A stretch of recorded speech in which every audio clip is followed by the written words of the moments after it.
Welcome to Previously on X-Men. Podcast that looks back on X-Men comics, movies, shows, characters, and more. And you can find more about this show and others like it at the network's website, radiomeanwhile.com. Hey, share your thoughts on this and upcoming episodes by following us on Facebook and Twitter at Previously on X. Please rate, subscribe, and share this show on Apple, Spotify, Google, wherever you get your podcast. Nailed it. Thanks. You just nailed that right out of the gate. First, Well, before we go any, that hasn't helped in the past. That's true. That doesn't always mean success. So before we go anywhere, you have to tell me, how was the Savage Land? Good, but I feel like I was in the complete opposite end of Magneto and Xavier. Like, I didn't see them once, but every now and then I saw that they had been there, and it was kind of like one of those, like, you just missed them. I was like, darn it. You wouldn't believe they were right here. One of these days, I'm going to bump. It didn't happen. So, I don't know. Maybe they got a different package than I did, or, the different package. So this was a vacation situation. Yeah, well, It's what I thought it was, and then you get there and you realize it's kind of it's like a fire festival kind of thing. It's like savage. It's like a savage land. Yeah, that's difficult. Well, I'm glad that you're here. You made it back from the Savage Land. Always good. Me being Eric Mickles, known online as Dust vs. Tweak. You know who's kind of like not as courteous as you'll think? Who? Amphibious. Really? Yeah, you get there. He's like, "Yeah, welcome to the Savage Land," and you're like, "Thanks," and then that's it. That's as nice as he is. That's all you get? Man. It does seem like he would kind of be a little formal with you. Being a frogman and all. Being a frogman. You expect a certain attitude from a frogman. He's an amphibian. Yeah. Anyway, vacation there if you have to. I wouldn't suggest buying property. You don't recommend it? Well, you went against my express wishes, so don't do it. But you told me to go there. No! It was I who had words with you. No! All right, anyway. Yeah. I'm Eric Mickles, known online as Dust vs. Tweak. And I'm Hilary Gunning, known as Hilary Gunning. Mm-hmm. One of these days I'll refine that, because... Yeah.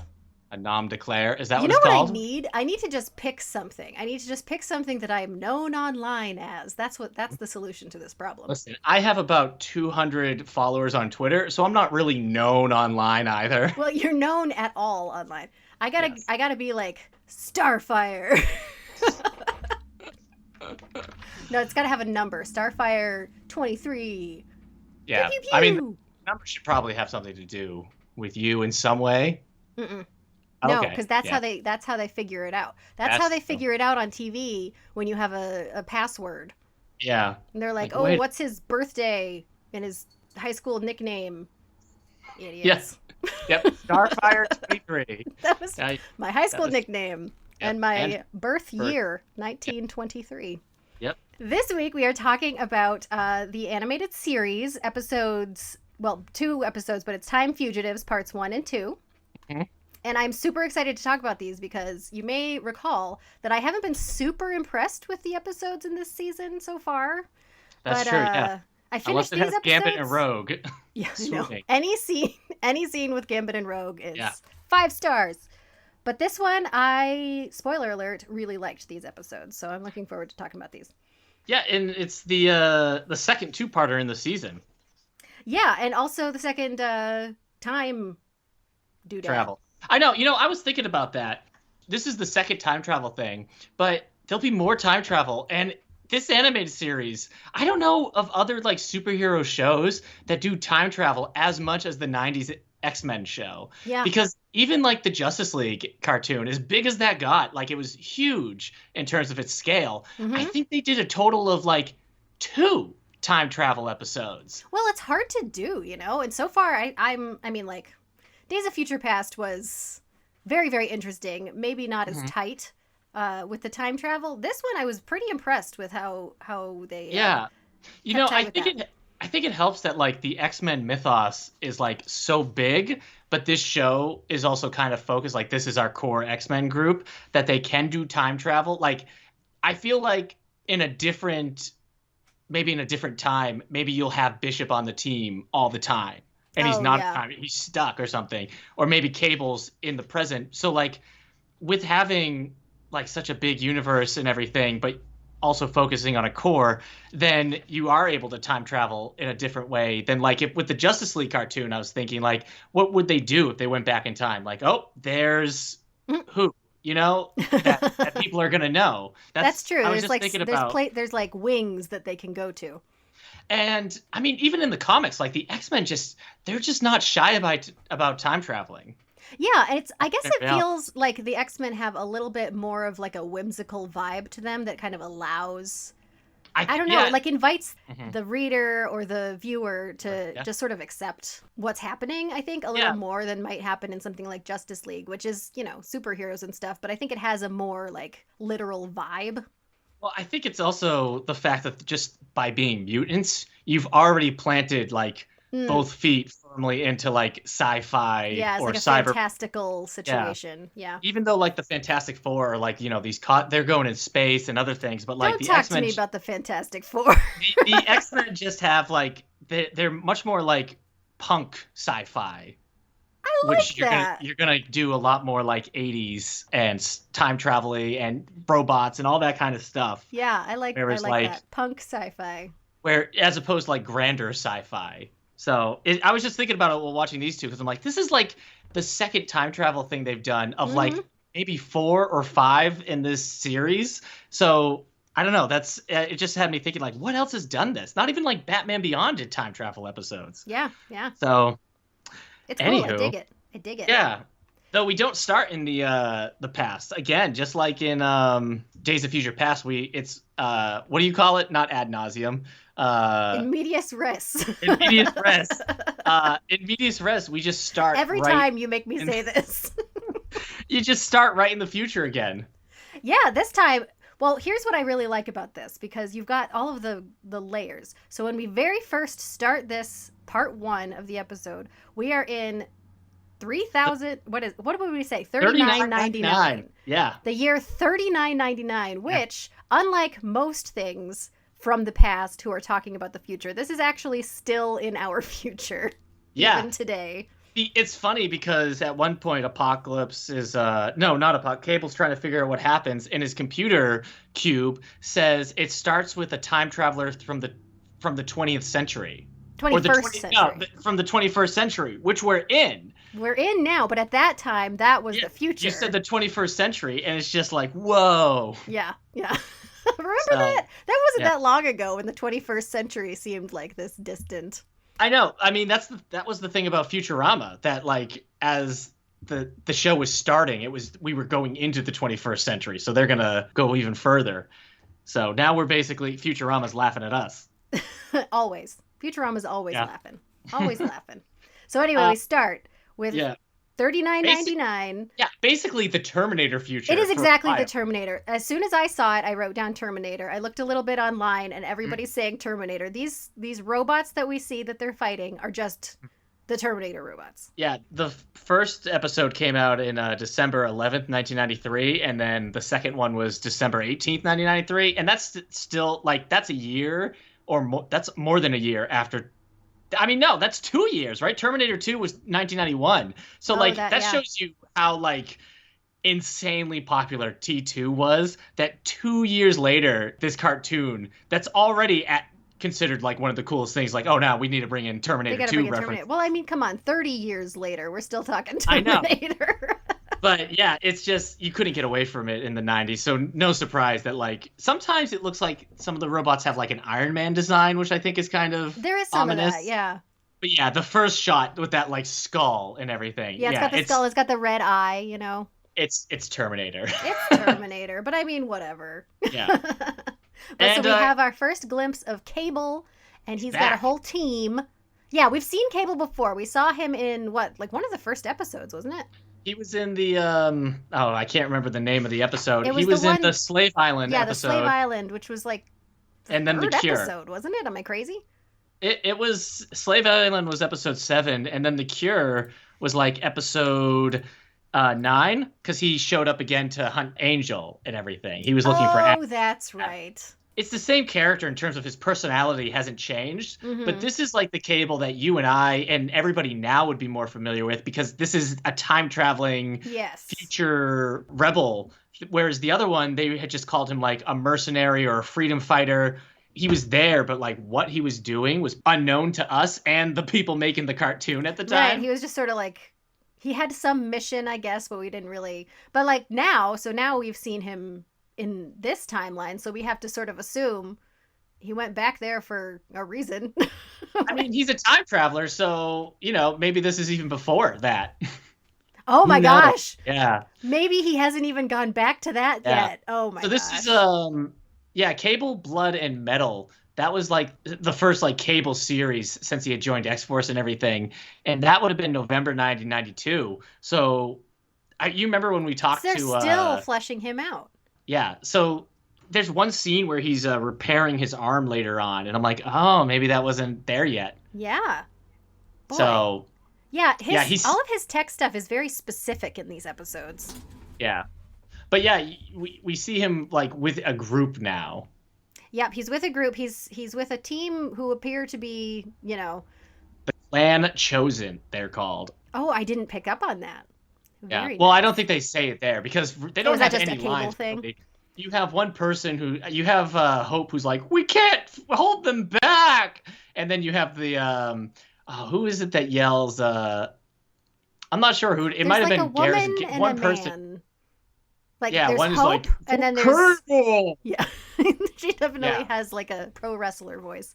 So yeah, they're fighting apocalypses. Yeah, you sort of get the impression that this is like a long fought battle. They're like a scrappy. I mean, it's a pretty standard future disaster. Yeah, I mean, replace Apocalypse with Skynet, and it is still. Yeah, exactly. It just fits right in. Terminator. But yeah, I mean, that's the other thing that Cable didn't have any Apocalypse ties in the first season. Yeah, that's true. I mean, as a character who was basically created to fight Apocalypse, now we see him actually having connections to him now. Yeah, it has begun. Hilary, I don't know if you remember seeing this when you were first watching these episodes, but if you remember, I said Externally Yours. The previous episode was the first one I had seen when I was getting into X-Men, and they were re-airing in 2000. That means these two episodes were the second episodes I had ever seen.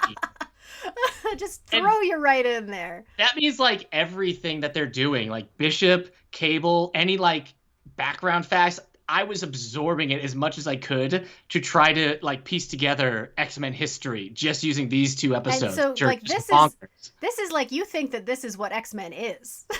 Yeah. There's lines about character histories and stuff, and I'm just like, oh my gosh, that explains something. Or isn't that cool? I mean, I didn't even know everybody's like powers on a technical level. Well, then when you get the little computer rundown a little later, that was probably just perfect. We'll talk about that, yeah. But yeah, so just seeing like Cable dealing with Apocalypse, I'm like, oh, these two have I just thought like this episode just hammered home like Cable is always fighting Apocalypse in the future. That's what X-Men is about. X-Men is about Cable fighting Apocalypse in the future. Mm-hmm.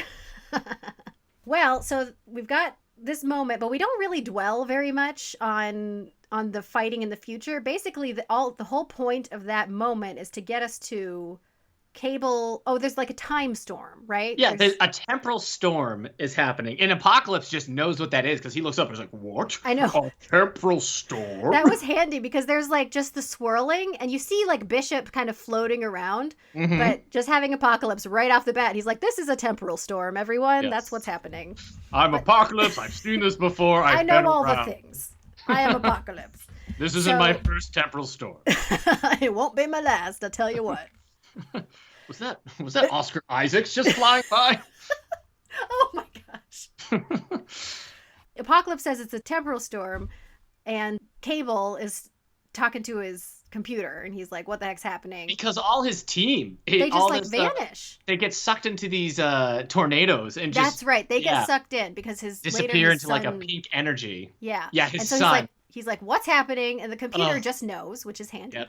And she says that something in the past has changed and is like writing over this future, basically. Yep. So like everything is just going to cease to exist. It's funny how much, because like especially thinking about Days of Future Past and how like the mindset of the future people is there. It's funny how much Cable is like, oh no, I'm not letting this happen. Yeah, I don't care if we're right now in this horrific nightmare fighting Apocalypse. I am going to save the future as it is right now.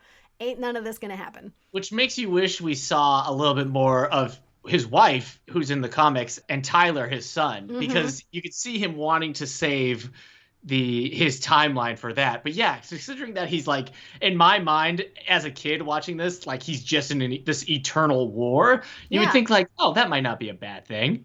Right? But guess it is. Overwrite this, maybe.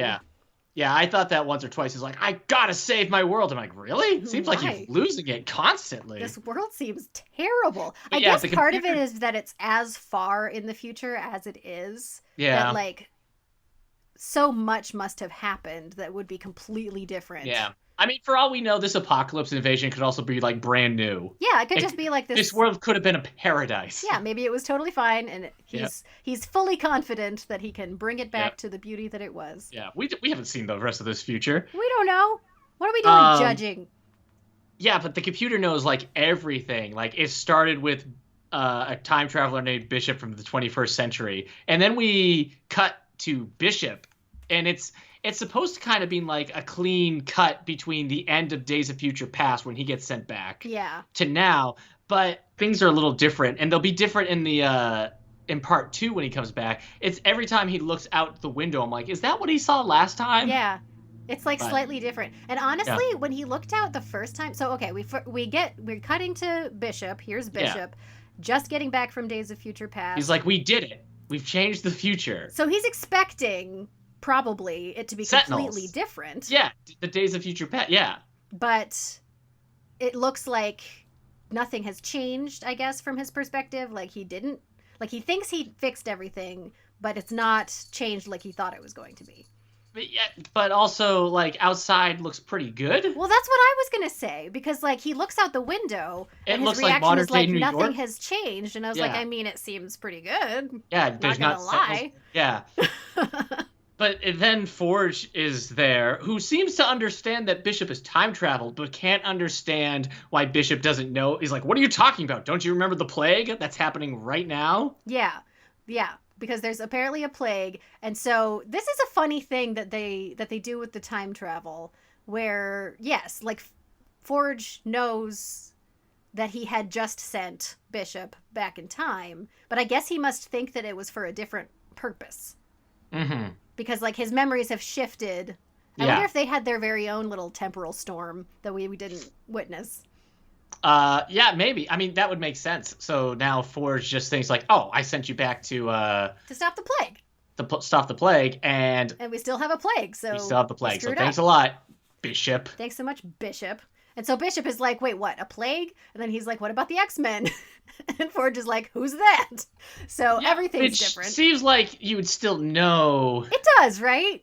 Yeah. It does, but oh well. I guess they don't. The idea, I guess, is that they had died, because it does seem like they did exist at some point, because when he finally goes back to stop it, they're there. Mm-hmm. But anyway, so he immediately, just like without pause, is like, well, I'm going back. Yeah, he shows them everything, like people that mutants started dying from the plague, and then later humans started dying from the plague. Oh, right, yeah. And that then anti-mutant hate started taking over, and so like that became a whole new problem. But like the thing that's really like taking out mutants is this plague. Right. It's like that's what it was. The plague started and it wasn't deadly, but then it mutated in mutant genes and became deadly, and so people started blaming mutants. Yeah, it became deadly for mutants and humans, and so I guess. Like people are, because like we saw outside, that's what's confusing. It seems like it should just be desolate. Yeah, right? But it was like fine. It was, that was a confusing moment. Everything else has been pretty good so far, but that one like shot, I was like, what's happening? But then I just moved on. Yeah, but yes, Bishop is just gung-ho, is like, send me back. Yep, so he goes back. As soon as he says, who are the X-Men, he's like, get me to the past. Yep. And conveniently for us, he goes back to the moment when... like right before the plague went crazy or something like that. And conveniently that is pretty close after he had been there before. So like they know who Bishop is. And like, it's not like if he had gone back earlier, then we would have had that whole introduction again and like, who are you and all that stuff. We don't have Yeah, that. no, we're like it's set to whenever this episode. It's set to December 11th, 1993, basically. Right? Yeah. When Bishop is sent. So the plague. It's interesting because this episode would have been out as the legacy virus was being introduced into the comics. I know. So that was exactly where my mind went, and then I remembered you had said at one point that there was a virus that wasn't the legacy virus, and so I was like, wait, so that's this. I mean, in this, it doesn't. They never call it the legacy virus. It doesn't say it, and it doesn't really act like and later on they call it a technovirus, which is a thing related to like Cable and Adam and Warlock and the transmode virus. So it's like it's a different one, but it also basically has the same story of. Right. The legacy virus. So I think it's just one of those things where they had a story and then the comics also had a story and it kind of works out. So horse by any other name is still a horse. Is that what we say? Or rose by any other color? I've heard something like that before, but I don't super trust your... Because when people get the virus, they get those techno squares all over them. They look like technical whatever, technological they start to something. Become very sick Borg people. Borg people, yeah. Yeah. It's funny because Bishop goes back and he knows he's going to stop a virus during the origin of a virus. And I'm just like, maybe you bring a hazmat suit, Bishop. Or something, right? He just jumped into the door and was like, here I go. I'm diving off to get the virus. Gonna get that virus now. Well, at the time, they weren't as deeply familiar with the idea of dealing with a virus as we are today. Right. But in Bishop's defense as well, we've learned that if people are informed about a virus, they still won't do anything to prevent it. In Bishop's defense. Yeah. Poor Jubilee. Oh, yeah. Because she's just like, I have to get my CD player fixed again. She's always at the mall. Eric, that wasn't a terrible Jubilee impression. It's just but in Storm is just like, yeah, this is a Saturday. Because she's just like, someday you'll blah, blah, blah. You'll control blah, blah, blah. I'll be in the bookstore, blah. Yeah, so she's like, Jubilee's on a nice little trip with Storm to the mall to fix her CD player, which... I'm an adult, but there's still just a part of me that's a little jealous that Jubilee just has like Storm drive her to the mall. I know, and sometimes she's just going on a vacation with Beast and Wolverine. I'm like, what is this childhood? Yeah, she gets all the fun. You didn't get any of this fun, Eric. No. On the way there, maybe they stopped with any of these mutants. Yeah. What kind of ice cream do you think Storm would like? Do you think Storm is like super into like crazy flavors, or do you think she's just kind of a vanilla? I know my first instinct was vanilla. I don't know why. It's probably just the white hair, honestly. The white hair, yeah. She's like, get me the ice cream that looks like my hair. Thank you very much. Yeah, she'd have to go to Dairy Queen for that. But you know that Jubilee is like a rainbow. Oh my nonsense. gosh, yeah. You know what Jubilee is? Jubilee has 2 scoops of completely different flavors. That's what Jubilee is. 5 toppings. Just keep it going. She's like, I'm a teenager in the 90s.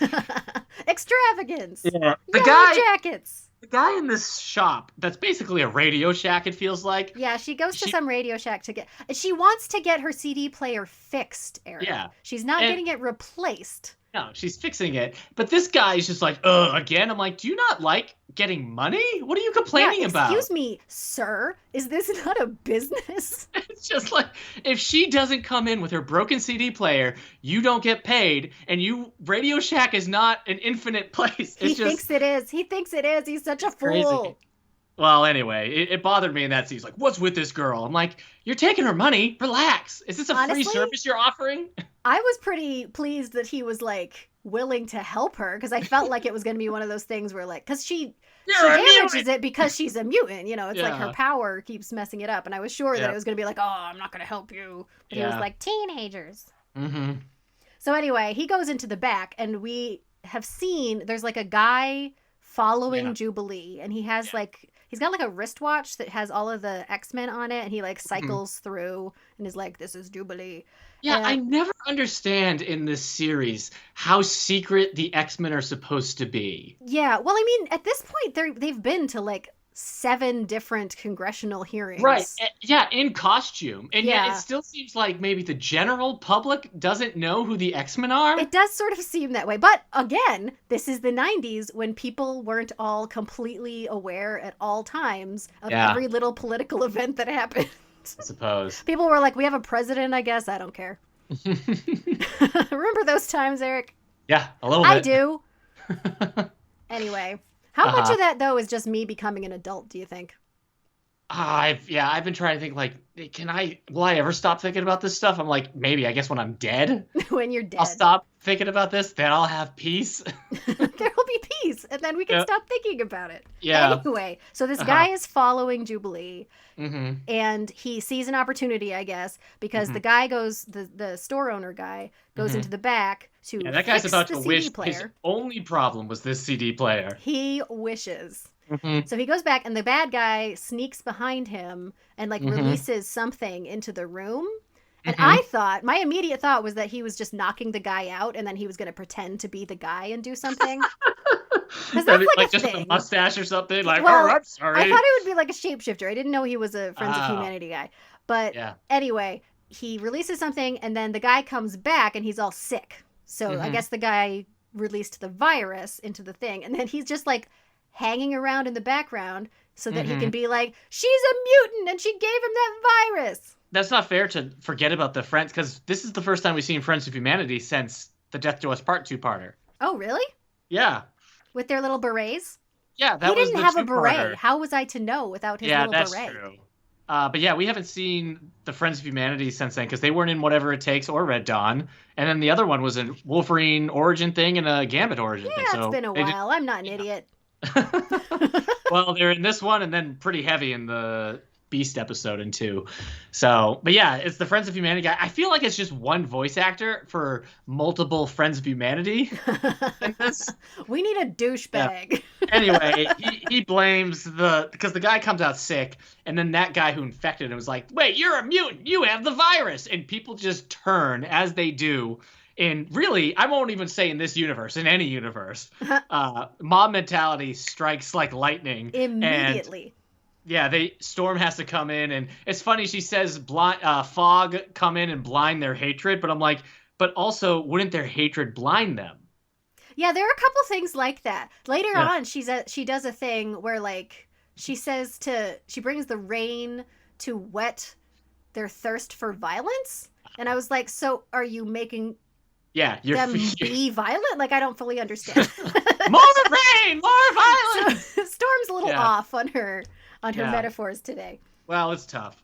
It's tough being Storm, let me tell you what. Yeah. So she tries to get them out with that. Then they all freak out because she's a mutant too. I don't actually remember how they get out, but they leave. They just leave, yeah. And we go back to the mansion, and there's 2 things that I think are pretty funny about this scene. One, Jean's pants are so high. They're so high. That's back in, Eric. I know that's back in. I get it. But there's something about seeing it animated. They're it's so just high and they're puffy. Yeah, it's quite the look. And I don't I know that's back. I've seen it, and the fashion looks good in real life, depending on how, if but you can wear it. in a cartoon, when it's puffier and you also have to match it to the character model, it's just like, Gene, what's going on? It's something else. I just don't want to try today, okay? Can I just have a me day? She's high fashion. But yeah, so the first thing I noticed in this scene was that he was a McCoy, Beast, as he is known, and Jean are both wearing those masks, and so they take off the masks. Mm-hmm. And that's just the first thing I noticed because, masks. The other thing that made me laugh in this scene, besides those high pants, is Beast says something about science will calm the people. And boy, is that an outdated thought. I know, right? I noticed that too. It was even appropriate then in the 90s. The fact that Beast thinks, I know, I'll prove with science how the virus and what you can do to defend against it. And they'll people believe it. All you have to do is prove it beyond a shadow of a doubt, and then people will know what the truth is, right? But you know what? The cartoon actually, this episode actually does good by reality later on when they're in one of the hearings, because they call Beast out on that kind of BS here. Yeah, that's true. Yeah. But boy, is Bishop taking his time. Yeah, well, he's just sort of, yeah. I think he doesn't really know where the right place is to go, because where he ends up just going to I the feel like he got to the mansion faster when he had amnesia and couldn't remember where he was supposed to he's go. like This one, tripping he's just around. kind of walking around New York. Is like, hey, what's this happening over Well, here? maybe that's why. Maybe it's because he just got back. Like he was just here, and so now he feels like he I guess knows the this is lay of the supposed to be less of a land. timetable than it was when you have to stop an assassination. That's true. It is a lot more Yeah, and nebulous. I guess he wouldn't have any idea really about how the plague is going on, so maybe he's doing recon. That's true, because all he We knows skipped is a bunch of there's a scenes with him at a plague.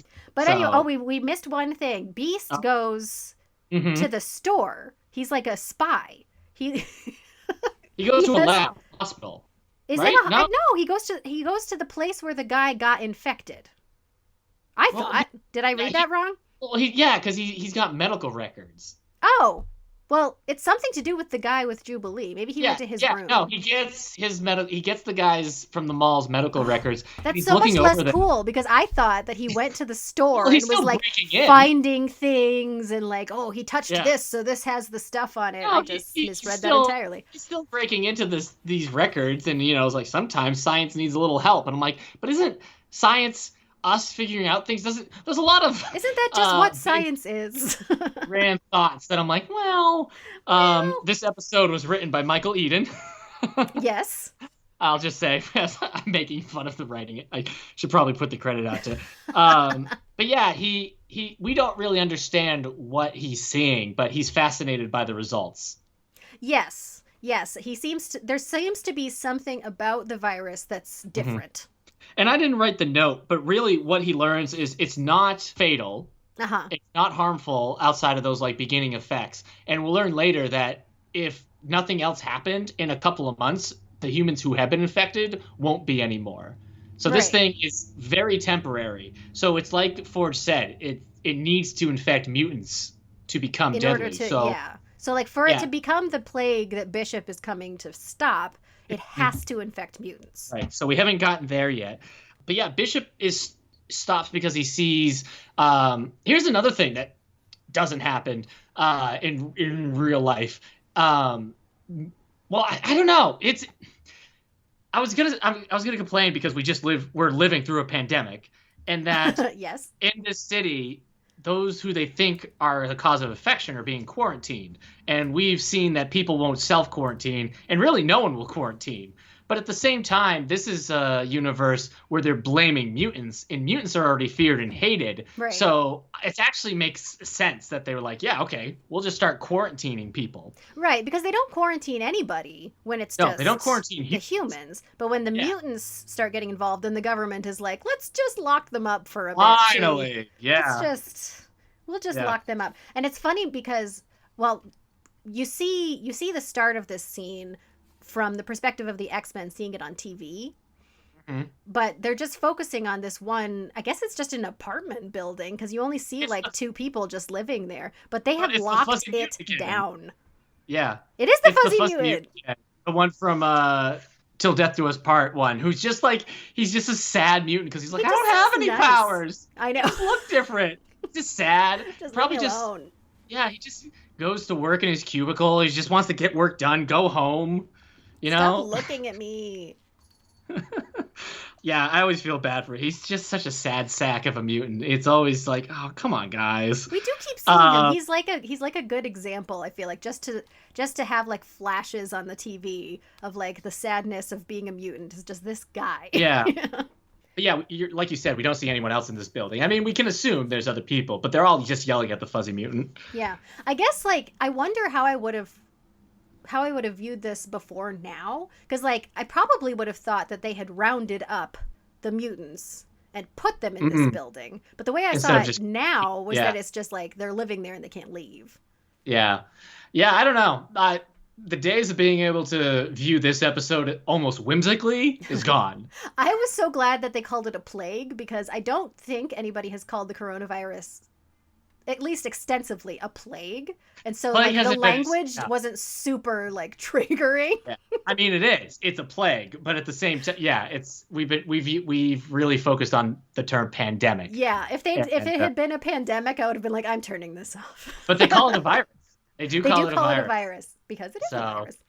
Yeah. So anyway, they're quarantining the mutants, and we see this specific place where it's happening, and the mob is starting to arise because you know what I like what about Bishop is that he is coming back to stop things, but he is such a hothead, and they don't really like sugarcoat that at all. They don't really try to make him look like he is heroic because he's risking his life going back, and we've seen that, and he's got noble causes, but he is not like, it does not take a lot to cause Bishop to just lose it. Just fly off. Yeah. He has no finesse at all. And the X-Men, I think Cyclops obviously calls him out on it, but kind of all of them do. Like even Wolverine, who's like the hothead, they're all just like, okay, calm down, Bishop. This guy came from the future, makes every time he's there, he complicates their lives. Yeah. He's always shoot first, ask questions later, and he also he's never really like apologetic about it. Every time they're like, "Why'd you do this?" He's like, "I've come to help you. I'm helping you." There's one line from Cyclops, like I think way later, but it's just like something sort of dies down, and he's just like, "Bishop, can't you just fight your problems in your time? I know. Just leave us alone." Yeah, because Bishop tries to like stand up. He's like, "Stop it! The plague's not caused by mutants. Go home." And they don't do it. And then he's like, "Don't listen. They don't just immediately go home and calm down. No, okay." And then he just blasts. I mean, first, okay, they do shoot him first with an energy beam. One of the beret guys. But then he just lays waste to that pavement with his mutant power. He goes nuts, for real. It's just, you kind of think like, how do you think you're de-escalating this situation, Bishop? But he doesn't want to. He just wants to I know. Fix it. To be fair, yeah, in his future, he's never had to deal with that. Yeah, just like going shooting. But then, so Storm and Rogue, is it, arrive? I guess because they fly, so they just fly ahead. The other three, Gambit, Cyclops, and Wolverine are coming down the rope. Oh, right, yeah. Storm are flying down. And Rogue has such a great moment where she picks up a Friend of Humanity guy and says, time to take out garbage like you. And she drops him into a dumpster after that line. Yeah, then she kicks the dumpster down the street. And it's that extra kick. And you just, the animation of it all, just seeing that dumpster just fly down the sidewalk. I'm just like, that's a pretty good Rogue moment. She's golden. She's great. But Storm tries to like do her thing, and it gets shot again. Why is she always getting taken out of the fight? Yeah, she gets shot from the sky, which is something they've done. Gambit has no lines in this episode. Yeah, I noticed that. I kept waiting for him to say something funny. Which happened before in Red Dawn. Like, he just showed up and he didn't have any lines. And I wonder if his voice actor, Chris Porter, maybe just wasn't there, or maybe he had the plague. Well, I think it might be Potter, actually. I think Chris Potter is like maybe the only American voice actor. Ah, so he's at a premium. So maybe he's just not there. I'm not entirely sure. I know he moved out of Canada after the show. So I don't know. Why would you move out of Canada? I don't know. I'm sorry, Hilary. But you know what? Talking about them calling out Bishop, Cyclops' first line to him was, "You really did it this time, Bishop." And it's just such a Cyclops line. Like, oh boy, you really... It's just... First thing he says to this guy. He's like, this is the Cyclops that I think of. Like, the reason that I thought Cyclops was a wet blanket lame guy is the kind of stuff he does in this episode. Previous episodes, he was always kind of funny, and like this one, he's just like, shame on you. Really did a number here, Bishop. Oh, you're really gonna have to climb out of this hole. So we find out that Graydon Creed is meeting with somebody who apparently has designed the virus. Yeah, and we don't get a name or anything. All we get is that he's the guy who created the virus. He's got glowing pink eyes. Who's creepy? Who could it be? But yeah, so he's there. The X-Men head to the mansion, like the Friends of Humanity headquarters, I guess, and they're gonna take care of stuff. Because after that, skip stuff? Go to that the first hearing, or I skipped that. Yeah, not a hearing, like just a meeting, I guess. a congressional hearing, and Beast is up there talking about how it's not dangerous, and Henry Gyrich is just like, I have irrefutable evidence, I have eyewitnesses, and like the guy proceeding over all this is like, I just got news from the president that mutants are not the cause, or no mutants have been diagnosed with this plague, or this isn't harmful, and Graydon Creed just walks right over him and just keeps spouting everything, and that feels real. This was a really real moment. Just how like you could see that the people who knew were like, no, this is not true. And then you had this idiot being like, it's this thing. And it just equal level. Henry Gyrich is ahead of his time. He's ahead of his time. He would have thrived today. It is insane. Like, I can't think, I mean, I know there were people like him before, but like in the 90s while this was happening, he must have just seemed like this so far to the to that other end that it's like, well, at least we don't have to worry about this being like real people. But like today, just that guy spouting lies and like people just writing, oh my gosh. There are things in this show that these days they're just harder to deal with. Yeah, it's prescient. Yeah, and that's not to like take away from the fact that there have been people just like Graydon Creed and other real people throughout in history, even in recent history. But there's just his tactics and way he talks, like the things he says. It feels like it feels like Michael Eden's writing this episode was like, hey, let's just peek through that portal I got out back to the year 2019 and see what's going on. That's crazy. I'm just gonna mind that. Thank you. It's crazy because like it's not just that it's a virus episode. You've got this thing too. So like you could just do an episode where there is a virus and people are dealing with it, but no, you've got these people just in a political forum doing this, and it's just like, how is this so real? Yeah. But it's also the juxtaposition because as he's doing that, Wolverine and Cyclops are in full costume, front row.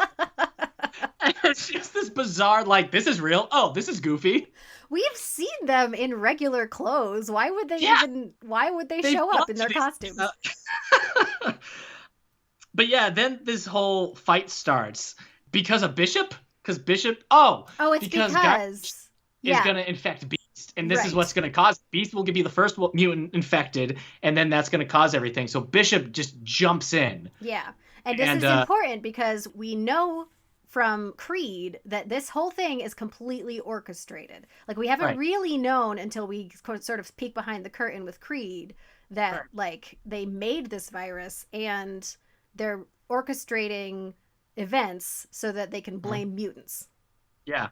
So he gets it, and then he sees that he's been infected. Graydon Creed sees he infected himself because of Bishop, and he starts seeing like, see, they have it. I've been infected by them. And so a whole riot starts out, and the X-Men have to fight the Friends of Humanity. And this is where, Cyclops is like, why can't you fight your own battles in your own time? Yeah. Listen, I gotta give Creed a little bit of credit here because his plan was to get Beast sick. He gets himself sick, which should be like scary. He just rolls with it. He's like, this is still, I'm going to make this part of the plan. And it works. Yeah, he's a true believer. Yeah. He goes with it. You know what? Rogue called him a peckerwood. Yeah. I almost was like, how did they get through the sensors? I know. I was like, that seems I mean, they must have just been like, oh, it's an old Southern saying. It means like how a woodpecker is annoying to hear outside your window. And they're like, okay. Yeah, which maybe that's what it is. I don't, it just has. But I wrote, as the X-Men are fighting this, like on camera, in court. National television. It's just the X-Men do not understand PR.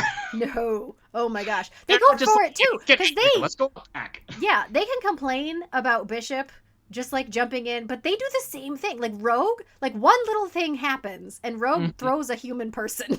Yeah, I know. That's it. She just picks him up and tosses him. Don't you know how to treat a lady, Chuck? Like, well, that guy's human.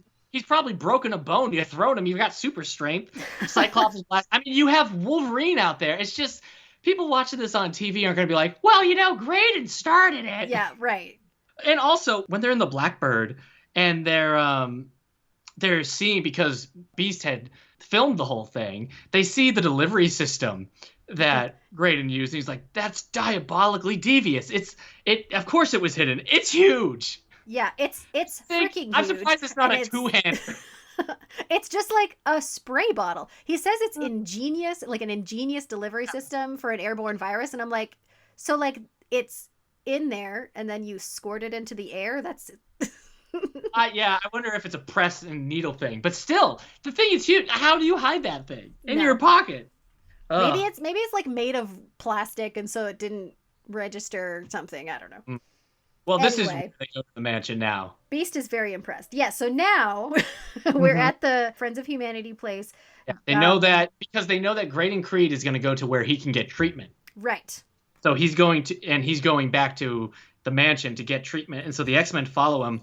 And Jean uses her powers and then is knocked back. To be fair, it's Apocalypse, but also to be fair, she's never not knocked back.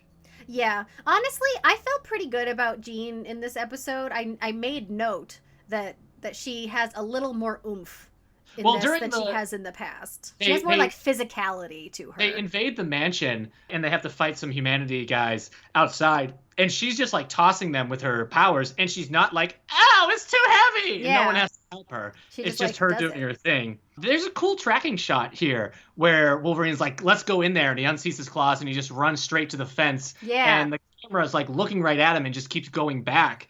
That is pretty impressive. It's pretty cool. Yeah. Because it's like the camera's behind the fence and you're like seeing them through the fence and moving away from the fence. And as like it's not just them running. While Wolverine's like taking lead and running and the others are running behind him, Storm and Rogue fly off. Yeah. So there's a lot going on in that tracking shot. I liked it. Yeah, it's a really good visual. And he like does his thing and breaks down the fence. And it's a very striking image, which may play into things later.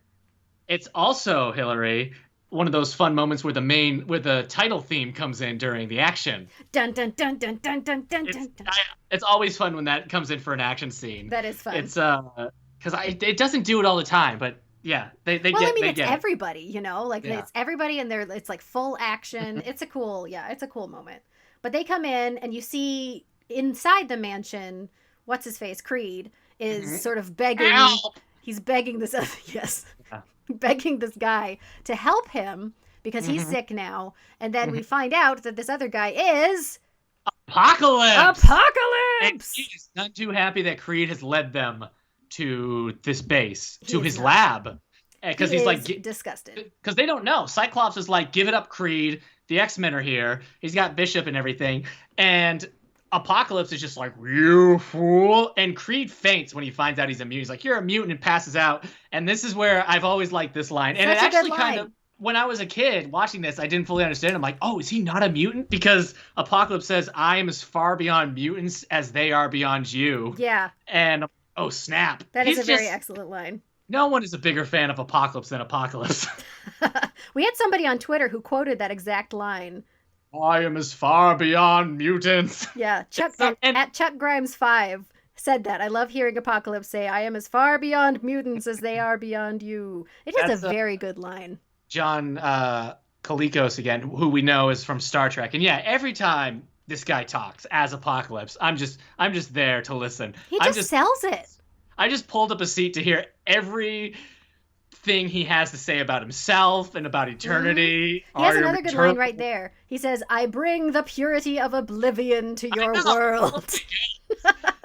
You know that, like, I mean, the writers, they have to write the X-Men, but they're trying to write them, like, realistic. They're trying to write them as, like, real characters in a real world. They have to write all this hate-mongering speech. I feel like whenever you're writing Apocalypse, it just must be such a breath of fresh air. For just real. Like, you know what? He doesn't care what race you are, and he's not trying to fit in at the mall. He just wants to talk about eternity and how he is forever and all that stuff. Above all of it. It's so fun. Bishop is all in on this mission because he says, we're going to stop this or die trying. Oh, yeah. And then he just sets fire to everything. The virus is set ablaze by Bishop because, again, Apocalypse just, he's not something that the X-Men, even as a team, can beat. Yeah, they try. They, like, go after him kind of, like, almost one at a time and get battered away. And Bishop doesn't even try. He's just like, I'm going for the virus. Well, yeah, but I mean, like, Rogue is swatted away. blast him. He seems he builds shields, but it always seems like when he actually gets hit, it doesn't really bother him. Yeah, it doesn't really seem to do anything. Yeah, his fighting style is just kind of like annoyed with them, just like.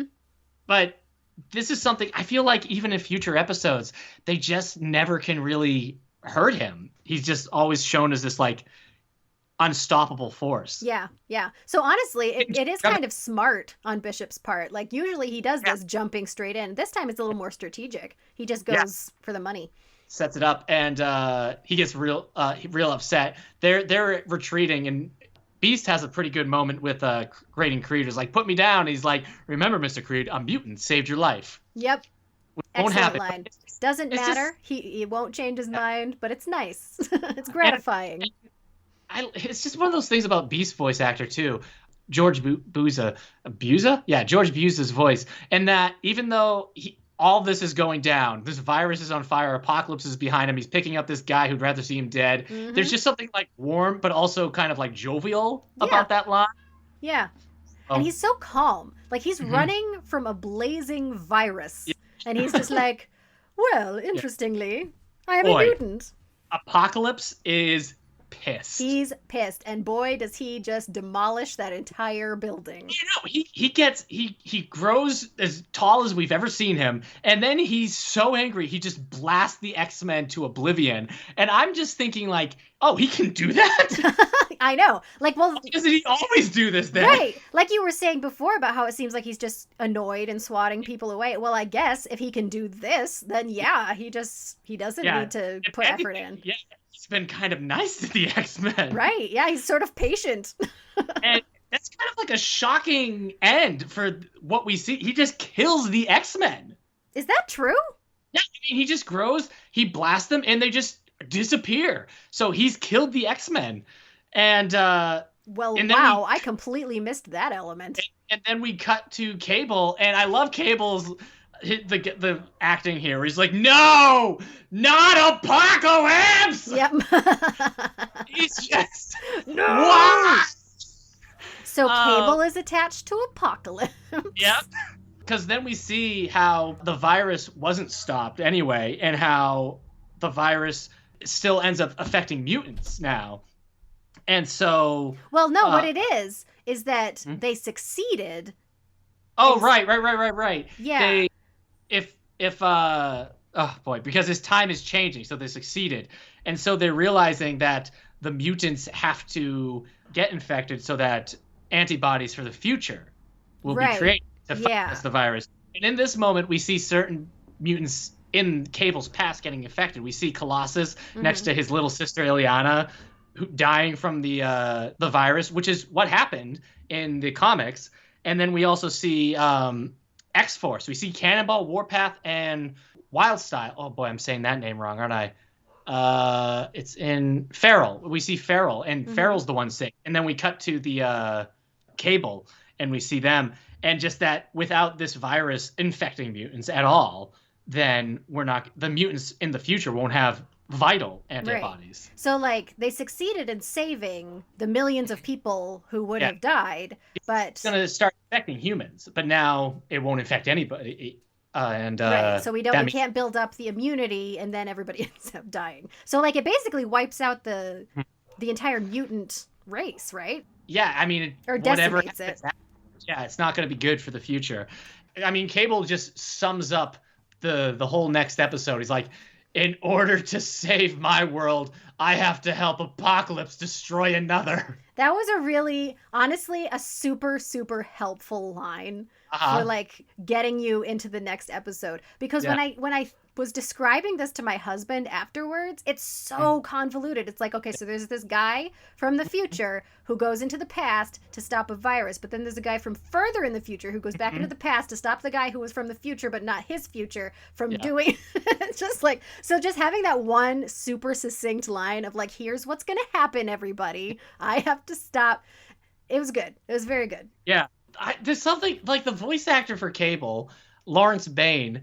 There's something about his voice that seems both comical, like maybe like a parody sometimes, but also like really in it. Yeah. And so like when he's saying like I have to help like there's just something like cool about his voice and believable about it, even though it kind of has that over exaggerated kind of gruffness to it.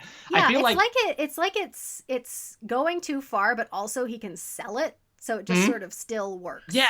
Yeah, in the same way that like when Arnold Schwarzenegger stabs somebody with a knife against a tree and then tells him to stick around, we just believe that somebody like Arnold Schwarzenegger would say that dead serious. And yeah, I guess that's it. That Lawrence Bain has this voice with Cable that when he does that, we 100% believe that's what he would do. Yep. The first episode just jumps right back into it, explaining the situation, and Cable's just like, "No, I can't help Apocalypse." Mm-hmm. Yeah, which I think that they balance with the writing and with his acting. I think they balance really well throughout this part 2 of the two-parter. That him really genuinely feeling like this is what he has to do, but also being super conflicted and like not doing anything to hurt people more than he needs to. And I think they walk that line really well in this episode. Mm-hmm. Tyler, this is where we meet Tyler, because Tyler wasn't in the first episode because he's running. Boy, that voice. I can't get my voice that high to do an impression, but I think it's got to be because he's like an adult being a kid. You know what I mean? Like as an adult actor doing the voice. And also, it seems like too young of a voice for how tall that kid is. That kid's probably about as tall as Weston, my son. Oh, all right. Well, maybe it works. I don't know. But yeah, Tyler, his son, we learned that because he calls him Dad, he disappears too from the thing, and that's what really puts a fire under Cable. Is like, he's got to fix this. I gotta go back then. And so, who shows up first in the past? Is it Cable or is it Bishop? Bishop shows up. So right, the whole episode is interesting because we're basically seeing the events that we saw in the first episode. Yeah, Eric Lewald talked about this in the Previously on X-Men book. When he's talking about this episode, it says a fun twist to do this double time travel episode was replaying the scenes with new people in them, altering them, like in the Back to the Future movies and others in the genre. Yeah, I think it's really cool because what they end up doing, what you get this a lot with is the kind of thing where you repeat over and over and over, but this is like slightly different where it's just the whole thing and then the whole thing, but slightly different. And I think that the way that they choose what to repeat and what to change is really clever and like really well done. The balance is great because it never feels like I saw this already. This is dumb, but you definitely know like it's word for word for certain parts. And then you'll see like a little people are having a conversation on the side that they didn't have before and those kinds of things. The choreography, I guess, of all of that time traveliness, I think is really good in this episode. He says also in this paragraph that this is enjoyable for audiences, but an added advantage for our cash-strapped production was that animated footage could be reused in many scenes, cutting down on the new footage that needed to be animated.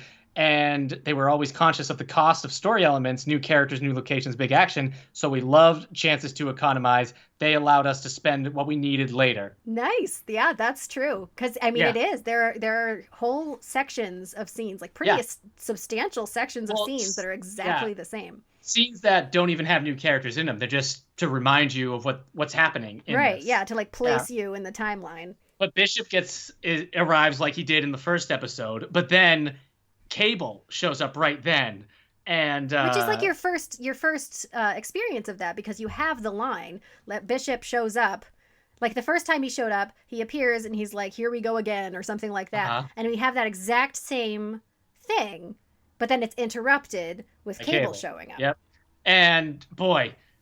In 1993, Bishop and Cable on screen together. I mean, shut up. Print money. Just print money. I mean, we talked about this with Days of Future Past, where you had Wolverine, Gambit, and Bishop all together. Now you've got these two.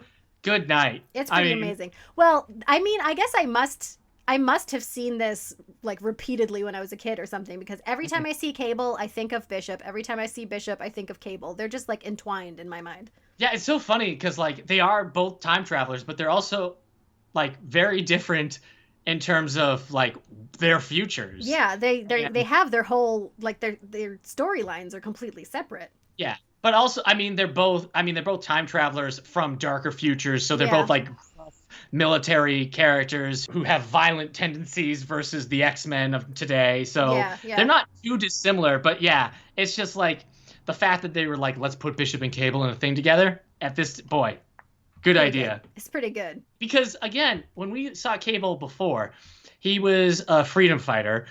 He didn't really have any powers. He had his gun that blasted things. But now we have Cable, who we know is from the future, from the very far future, with ties to Apocalypse, who we see powers in this. We see him using telekinesis more than once, and we see his body slide. Yeah, which was cool. Yeah. I like that they call it that, because, I mean, it's not just a teleporter or something. It's body slide. But it's, again, me watching this back then when I didn't know anything, like, this was just, anytime I saw Cable after this, I'm like, Cable can body slide and he's connected to Apocalypse. Like, all of this was just so much information at once. It was insane. This is his backdrop. Yeah. It's one of those moments where I'm like, they should have sent a poet. I just couldn't absorb it all. But yes, he's trying to capture Bishop. And which is it's good for him to have a very specific target. Like, not dabbling in, like, the virus stuff so much, at least at the beginning. Like, it's just, I gotta stop Bishop from what he's doing. Just stop Bishop from what he's doing. Which was a nice, with all of the crazy convolutedness, it was very good to have him just have that really specific target. Yep. He's, they're tackling, they're fighting each other. They're blasting away, and they're trying to have a conversation. Cable's trying to be a little bit reasonable. Every now and then he's like, things aren't working out the way we got to work together. That's his first thing. He's like, we need to work together. But Bishop is like, no, I have a mission. Yeah, I like how dismissive Bishop is. I think that's part of the fun of this scene because, I mean, you find out later that Cable really could just have taken him out, and must have been restraining himself. But, like, Bishop is just like, I ain't doing this. He just, like, knocks him out and just is not. He's like, I got a mission. Whatever. Yeah. It's funny how Philip Atkin voices Bishop because it's never like he never yells. Yeah. You know, even like during this fight, he's always kind of got this like he feels dangerous. He feels like he's a powder keg ready to blow, but he never like loses his cool. Right. Yeah. Or he never like loses it. Even when he's like causing trouble, he's like when he blasted those people at the quarantine section, he was just like, "Don't make me hurt you," and then he blasts away. He's never like, "Die!" Yeah, well, I guess it's like, it feels like the difference between someone who has power and is willing to use it and someone who is trying to, like, push themselves too far, like, beyond what power they have. He just always seems very, like, aware of his limits and is just, like, doing what he knows he can do. So it never gets that kind of, like, intensity of, like, you feel like you have to scream to get yourself to push just that further or something. You don't have any of that with him. So, yeah, a lot of the stuff that we saw in the previous episode happens because Bishop gets away, and the computer asks Cable, why didn't you kill Bishop when you had the chance? And he says, like, he's just trying to save his world, just like me. I don't want to do that unless I have to. And that's where the computer says that Star Trek line. Yeah, she says the needs of the many outweigh the needs of the few. Basically, word for word. And, you know, that's not an uncommon phrase, but every time I hear it, I go straight to Spock. Yeah, I mean, in that previously on X-Men, they're just, you know, a lot of them are Star Trek fans in the they talk about in the book. That's part of the reason why they like doing the serialized nature of the first one, and it affected them a lot. This second episode is written by Elliot Maggin, who I primarily know as a DC writer, though he did a few Marvel things. And it's kind of, as much X-Men as I read, it's hard to think of another X-Men project Elliot Maggin did besides this show. Oh, yeah? Yeah. Well, I know him mainly through my husband because he's a favorite writer of his. And I don't know much about him other than that, but I did attribute a lot of the tightness of the storytelling in this to him. Yeah, I mean, I guess it's like one of those things where it's like, but why are you writing this? I know. Well, maybe he just felt like it. Yeah, I just... It feels like half the time with comic book stuff, it's just like people who know each other from other spheres being like, hey, want to do this? Okay. Yeah, but I guess it's not that you're just writing X-Men. You're writing a kind of convoluted X-Men story, and you're writing Cable and Bishop, who are like very new and like that who embody kind of that 90s edginess and stuff. It's an interesting get, I guess, for the series. Yeah, I think in my you're mind. Right. And honestly, another thing that's really cool about it, about knowing that it's like kind of an outside professional writer coming into this, is that it is like, it's a self-contained, interesting time travel story, but he also gets the X-Men right. Yeah, like it's not like they just brought in some writer and he was going to do his own thing and the X-Men happened to be like characters in it. It feels like an X-Men episode. Yeah, I don't know how much happens before this. I think it's just a lot of the same stuff we've seen, because we get back to the quarantine scene, the building that's being quarantined, Bishop doing his thing. We now have it's like Cable. The next place where we know Bishop is going to be.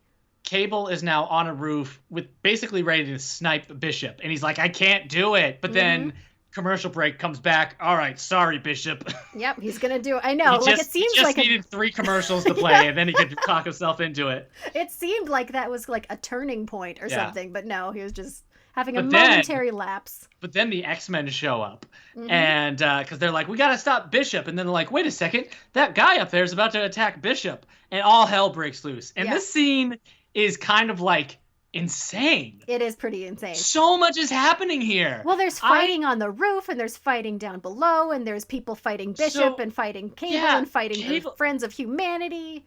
Cable is up there fighting Rogue on the roof. Who recognizes him. Which I thought was a nice thing, because this Cable feels so different in some ways than the Cable we first met. It's nice to have that thing like, Rogue fought Cable on Muir Island in The Cure. But Cable's actually kind of stands his own ground against Rogue, I guess maybe because he has telekinesis now. I guess that was weird, because there was this one weird moment where he grabs her leg and like throws her, and I was like, is that a thing he can do? He throws her into like a brick wall and she goes through it. Yeah. Which, as soon as it happened and I had that like really kind of reaction, I was like, well, maybe it's like a using her own momentum against her kind of situation. Yeah, sure.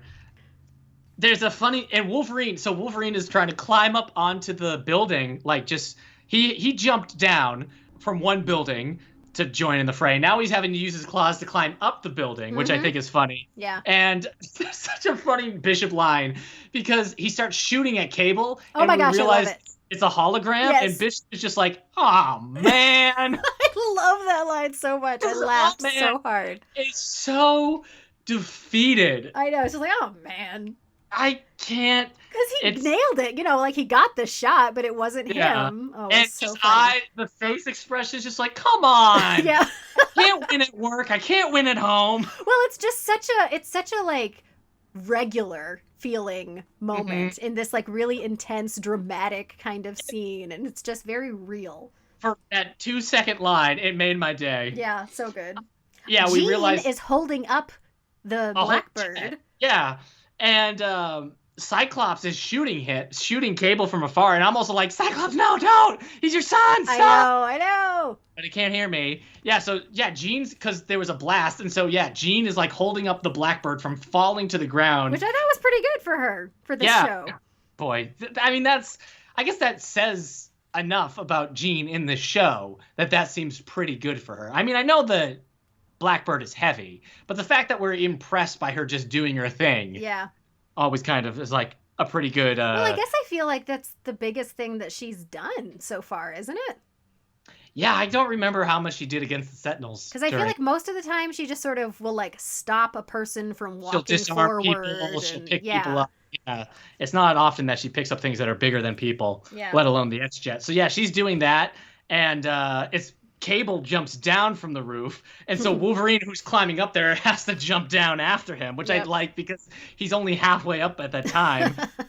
And then on the ground, Storm is just trying to lay waste to Cable. It's Storm, who's a very reasonable person, is just lightning bolt, lightning bolt, lightning bolt. Cable is like staying alive by the skin of his teeth as like everybody's after him.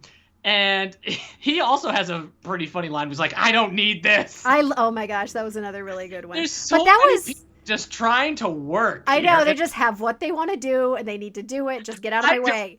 This Cable. I don't need this. Oh, cracks me up. But I like, too, before that, like right before that, someone is attacking Wolverine, and Cable saves Wolverine. Like he gets the Friends of Humanity guy off of him, and then he shoots at Bishop. So it's like you can see in that moment his whole thing where he's like, I'm not with you guys, but I'm also against Bishop.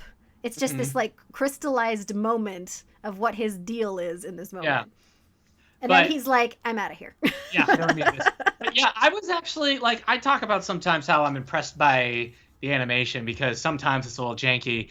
I mean, for the most part, the show was very well done animation wise, but like this whole fight has so much going on that it all animates well, and it's actually like a really intense thing. Like at the end of it, I was like, wow, a lot just happened. Yeah. It feels like one of the bigger action set pieces we've had in a while, and we've had like the X-Men fight other groups of mutants like in this season when they were fighting Sinister's Nasty Boys. It feels like maybe as big as like the Sentinel fight with just so many elements going on in this one fight. Yeah, I would sort of feel like it's the biggest just because it's on so many different fronts, you know? Yeah, and on so many, like vertically it's happening, and like you said, you got Rogue fighting Brotherhood of Mutants, Friends of Humanity, taking out Cable and helping with the jet. You have Storm doing her thing and then shooting the lightning bolts. Wolverine jumping down, having to climb up, having to jump back down. Yeah, there's a lot of intense choreography X-Men are here to stop Bishop, but now they're stopping Cable, but also they have to deal with the Friends of Humanity. It was a good time. Yeah, it's a very good scene. I guess it's also just kind of impressive how much it is because it's the X-Men and Bishop versus Cable. Like, that's it. It's not like an army or anything. But I think it also shows you just how cool Cable is at this time, too. Yeah, for real. But boy, yeah, this is where Cyclops tells Bishop to fight battles in his own time. He's just so exasperated, you know? Yep. And then we have Cable having his computer tell him about the X-Men because he needs to know what he's up against. And this is fun because the computer talks about Cyclops. Uh-huh. And he's like, I know about Cyclops and Jean Grey. Yep. What? I know. And we're like, oh my gosh, why? And then, talks about Wolverine.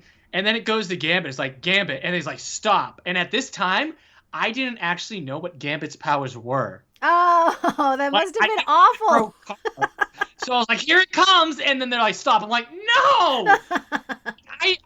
When I was a kid, like at this time, when me and my friends would then like go out and like play X-Men, I thought Gambit's powers were that he electrified items.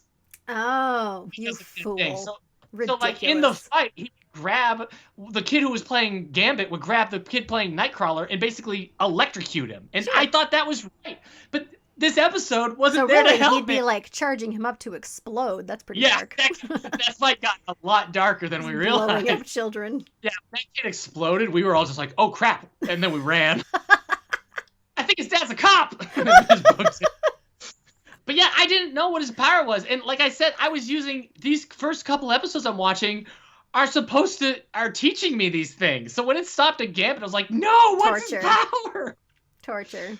So anyway, but then yeah, that was cool. And he had that moment with like, I know about Scott and I know about Jean. I was just like, oh right. Yes, very tantalizing. Related? Whoa. Yeah. Anyway, but he stopped him because he had heard the thing about Wolverine's healing and had an idea. Yeah. And so now we're back at the meeting again, the hearing in front of everybody. And it's also playing out the same because Creed gets infected again. He infects himself. And though I guess we see like maybe all the media isn't super against mutants because some of the news reporters are talking to Beast about the play. They're being kind of like reasonable and it seems like they're trying to be informed. Yeah, it feels like most of the time what we get is politicians who are pretty, like either are sort of like, let's just be reasonable, or are like, mutants are the devil. And then you have like crazy mutant-hating lunatics. Yeah, and when we do see the media, it's usually like sensationalized. Right, so yeah, this was an interesting moment because they're all just sort of like... They're just talking to him because he's an expert in his field. Right, it's not even about him being a mutant. It's just like, tell us about the virus, Dr. McCoy. so you have a guy talking in a phone booth like you do. You're like, quick, Hank McCoy says the virus isn't effective. And then a couple of phone booths down, Cable shows up. I guess he travels through phone booths. Travels in phone booths. But then he says, time to reach out and touch someone. Do you know why he says that, Eric? I had to look it up because that's a tagline. I don't remember. Was it AT&T? AT&T from like the 80s. Yeah. As soon as he said that, I was like, heh. Yeah, but also a song by Diana Ross. It was probably the AT&T thing. Or reach out and touch, but this is a reason. Well, it's funny. Yeah. It's funny because that's the kind of line that would play at that time, but also, why would he know about that? That's the thing. Like, that line, maybe they know in 93. Has that line survived to $39.99? Because I can tell you, it hasn't lasted to 2020. I remembered it. You're not that much younger I know, than me. I recognize it, but we're not all like, let's reach out and touch someone. Time to reach out and touch someone. Because he's just like, he's doing that walk, like from the way the camera's pointing at Cable, we're getting his profile. He's kind of like grudgingly marching into the room while saying that line. I don't know. It feels like a dad moment. It's a bit of a dad moment, yeah. I would say that. So the fight starts again, and Cable just shows up, grabs Wolverine, and books it, and Jean scans his mind there. Right, and you see her sort of getting through everything, and you see there's like a thing with her and Cyclops. And DNA strand. Is it a DNA strand? Okay. Yeah, and then some pieces of the future, of Cable's future. So that's what she sees. And then Cable gets out, and during this too, you have Wolverine and Cable fighting, and it's just like, print that money at this time. That moment is so like it's a standoff, like you get a whole thing before they even start fighting where they're like facing each other and like, all right, we're gonna do this. I kind of want to ask them if I want to talk to them and just be like, did you do this because you knew at the time how hot these characters were, and you knew they 100% did. But also the reason why these characters are so hot is because they were also the cool characters. So you remember when they were talking, they said they would have to like phone call and get things mailed of issues, and that like they'd have to read comics, but maybe they're not like super with like the comic book craze at the time. Like, did they fully understand that Cable is printing money at this time, or were they also like, Cable's cool, Wolverine's cool, let's mix them up, and that's just the natural order of things? Well, I mean, it works perfectly with the story. Yeah, and so Cable takes Wolverine away, and the X-Men are gonna go to the follow Creed, and Gambit has this one line where he says, "What about Wolverine?" And I have to imagine that's a line they had like in storage from another episode. I feel like he has said that before. Yeah, what about Wolverine? Because again, he hasn't spoke. Yeah. This whole two-parter, and this is the last time he speaks. That's it. That's all he gets. Oh, we have a really good line before Cable finally disappears. Beast has a beastie line because he's saving Cyclops from a bunch of the Friends of Humanity dudes, and he says, "You cannot reason with closed minds," and then he throws them. Yep. Beast is great. Yeah. He's just fun. Yeah, so anyway, after that, Cable takes he basically kidnaps Wolverine. Yeah. Oh, it's fun. I mean, it's fun and also kind of stupid because one, we learned that it's the technovirus, because that's what Cable calls it. And also this is the episode where we see Cable fixing his arm after fighting the X-Men. Right. He says, "Good as the day it was built," but that's not technically how it works, is it? Unless it's just this part specifically. Maybe it's that part specifically. His computer part. But yeah, he's talking to Wolverine. And he's like, "It's actually Apocalypse." And Wolverine's like, "Yeah, Apocalypse. Like the Tooth Fairy." I'm like, "You don't believe in Apocalypse now? You fought him." He's a person. You've seen him. I guess I don't understand Wolverine's... I think he just thinks it's so unlikely that it was Apocalypse who orchestrated it. Yeah, and I guess they haven't seen Apocalypse since his episode, Come the Apocalypse. So it just seems kind of like, come on, Wolverine, give him the benefit. Out. But I mean, again, a little bit, right? Like, that's a person that you know. I guess Wolverine didn't have any interactions with this Cable either, so yeah. I really like the shot that's from outside. You see the guy in the hotel, in this like Motel 6 just walking. And then from Cable and Wolverine's window, you see a blast knowing that Cable just shot Wolverine, but they didn't show it. I love the guy walking by. Cool, yeah, huh? Oh, well. Yeah, he just like notices it and then moves on. I thought, But I like just like how vicious it is of Cable, because Wolverine's like, I gotta go. He's like, I can't let you do that. Outside shot, blast. Yep. Very good. Cyclops says something about like, you saw his mind, and Jean's like, he's more important to our future than you know. And I'm just like, I guess Jean doesn't believe in spoilers or something. Like, why wouldn't she? Yeah, she holds it close to her chest. Yeah. Because this is the moment that I was talking about earlier, how like we see a whole scene that we've seen before, and then we see them sort of like talking off to the side about the stuff that didn't happen the first time. Yeah. And they do the tracking shot again when they go through the mansion, but this time Cyclops blasts the fence. Yeah, which I thought was very cool. I thought it was cool to have that really striking moment. Yeah, they could have had them just already behind the fences, and we just assumed they got over it. Right. But they're like, let's do the same shot, but this time, what would they do if Wolverine wasn't there? Yeah, really cool. Really cool to do. And yeah, then they're under the basement, and we get the whole apocalypse stuff again. Cable shows up and he says the name's Cable, remember it. And I'd almost be kind of like, don't tell him you're Cable. Yeah, I know, a little bit. He knows to prepare for a man named Cable.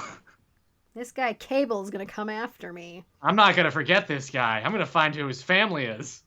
But what's happened now is that Cable has figured out a different way to solve his problem. Because this whole time he's conflicted because he has to fight for Apocalypse, basically. Right. He needs to let Apocalypse's thing succeed. But now that he's figured out this thing with Wolverine's healing power, he can now switch back to the good side. Yeah. And so he comes back and is like, okay, I'm fighting Apocalypse now. This is where I should be. Yep.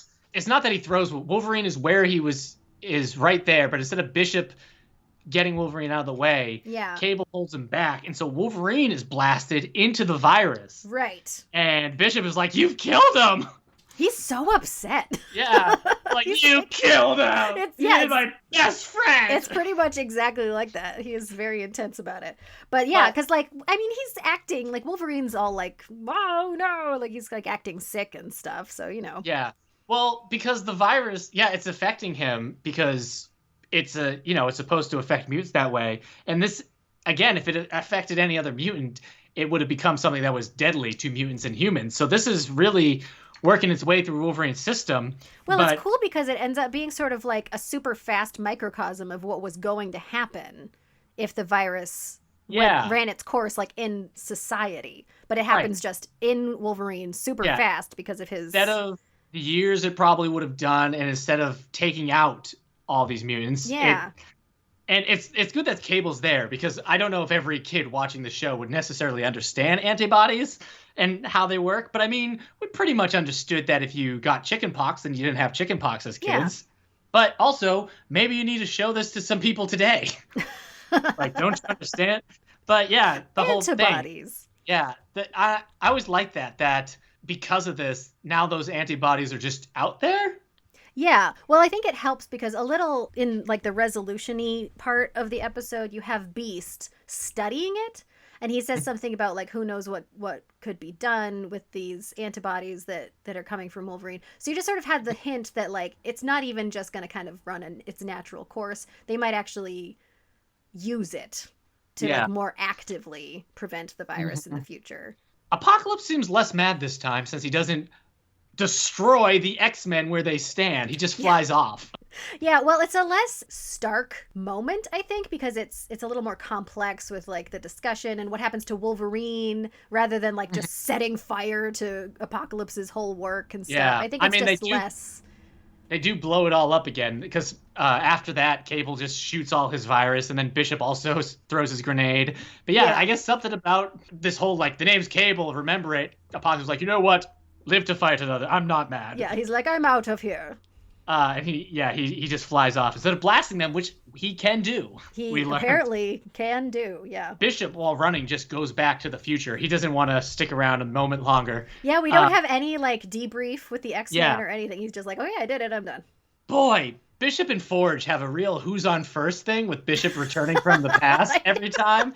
Because he's like, I did it. I fixed everything. He's like, what are you Did talking what? about? I fixed the virus. What virus? The man with the virus. You know? It's just, he's like, well, then something else must have caused the future. He's like, oh, man. What about the meteor? Did you fix the meteor? He goes back and stopped the meteor. What meteor? Oh, my gosh. I noticed the oceans have still overrun us. What about the Thanks a birds lot. that eat human flesh? What about the murder hornets, Bishop?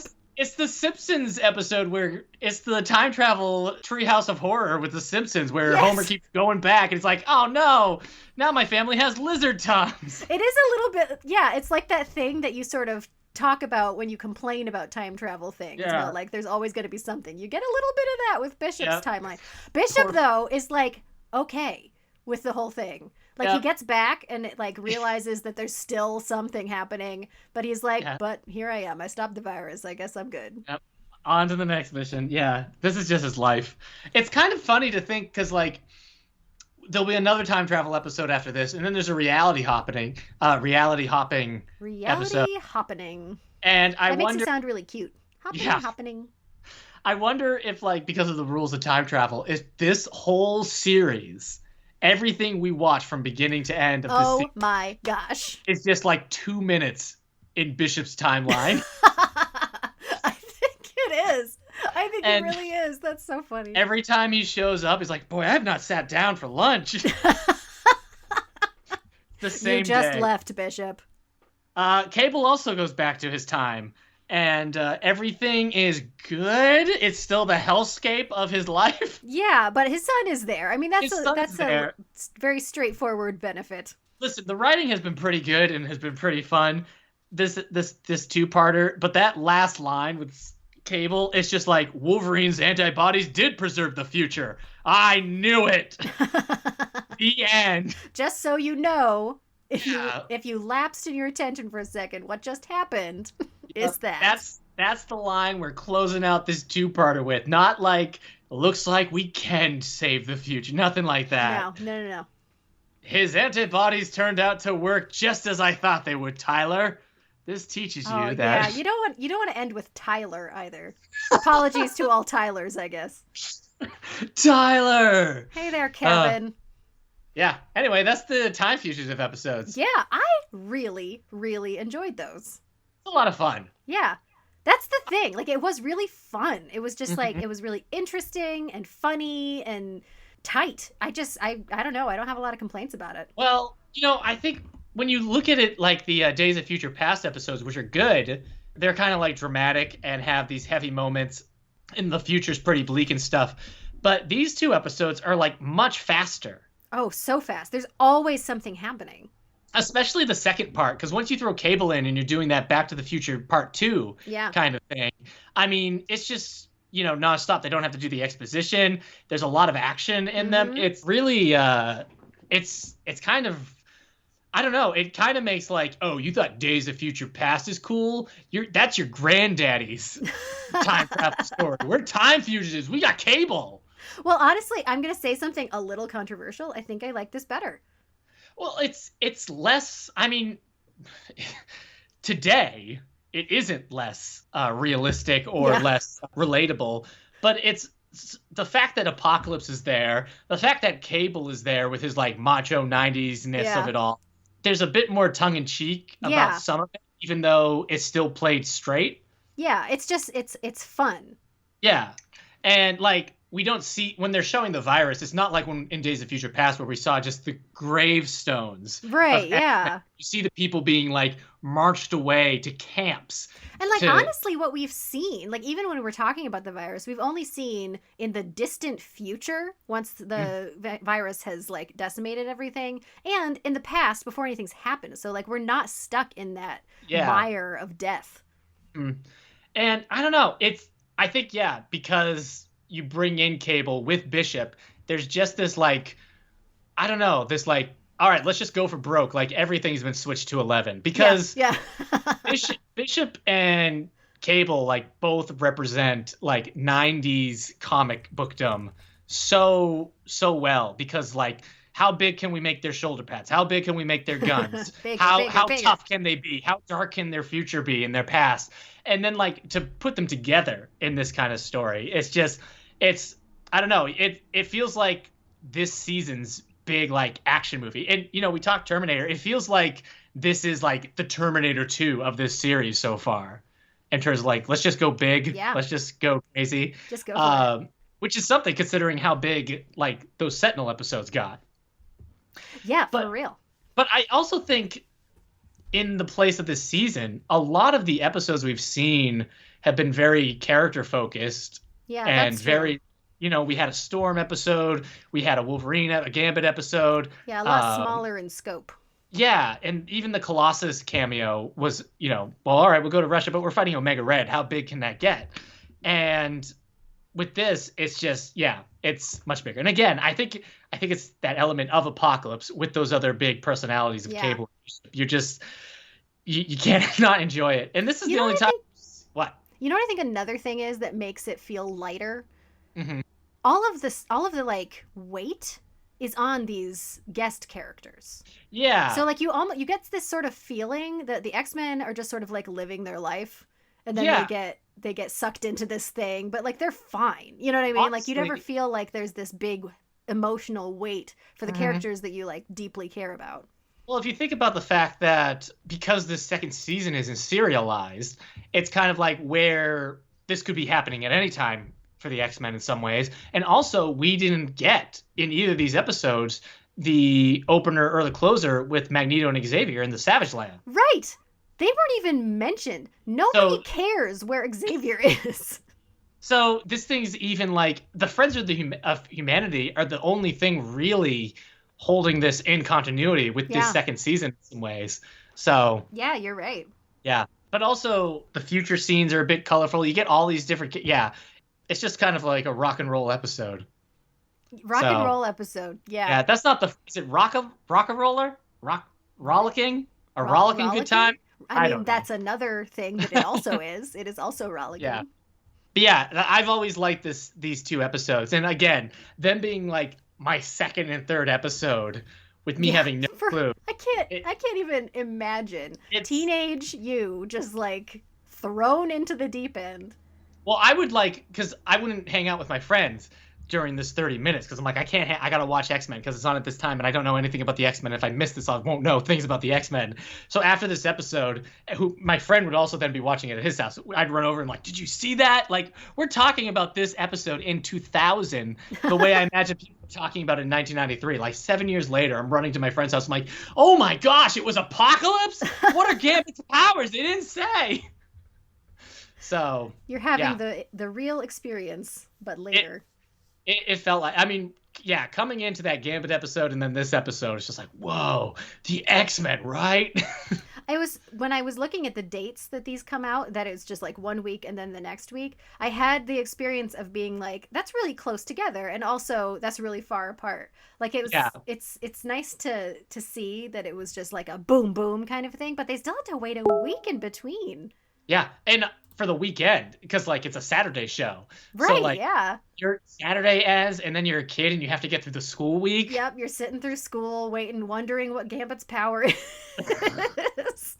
But also, maybe you read the comics, so like, you can't believe that Cable's gonna be in the next episode. It's just, I can't, it just shows you like why this series was like such a ratings powerhouse, because like, any kid watching this, it has to be as much CTV as anything else. Oh yeah. So, like, I remember Power Rangers was must-see TV for me, but even then, it wasn't like this. You know, you just watch it because it was just going to be an episode of the Power Rangers. Yeah, but it doesn't drag you along like this one does. Yeah.